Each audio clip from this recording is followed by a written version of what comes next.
It was the 1992 presidential campaign that made Ross Perot a household name from coast to coast. We got a lot of crazies out there, haven't we?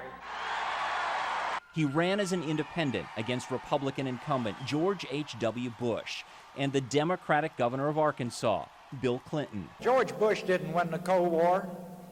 You won the Cold War. North Texans had already known Perot for decades. He built computer services giant Electronic Data Systems, or EDS, and in the process, he became a billionaire. When two EDS executives were arrested during the revolution in Iran, Perot's response was legendary. Now, I don't just like the people in EDS, I love the people in EDS. Perot organized a daring rescue, portrayed in the NBC miniseries On the Wings of Eagles. Actor Richard Crenna played Perot. Action! The Iranian government has just arrested two of our EDS executives. Perot recruited and trained EDS employees for a mission to free their colleagues from an Iranian prison. I think my mother summed up the Iranian rescue. She was dying of cancer. I was getting ready to go over. You are responsible for them.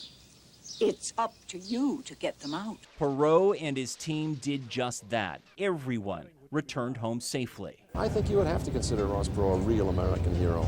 Perot would later sell EDS to General Motors, where he had a seat on the automaker's board and was a champion for change. I, in every possible way, was encouraging the company to move heaven and earth to get competitive. GM didn't like that and paid Perot $700 million to go away. There is no point in doing anything unless you intend to build the finest public school system in the world.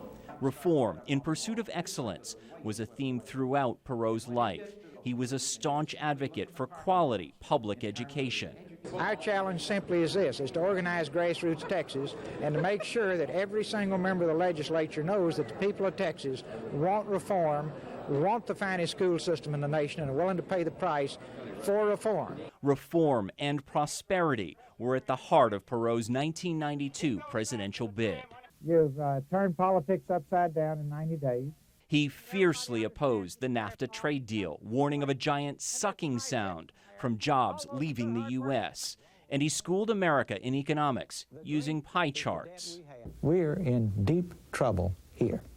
Or to use Washington terminology, we're in deep voodoo, folks. Despite leading the polls at one point on Election Day, Perot fell short and Bill Clinton became president. Many people believed he cost Bush re-election. One thing was clear. Perot had struck a chord with voters. Millions of you came together to take your country back.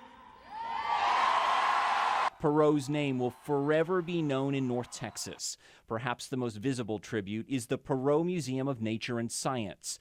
It was named for Ross Perot and his wife Margot after their children gave $50 million to help make the museum a reality.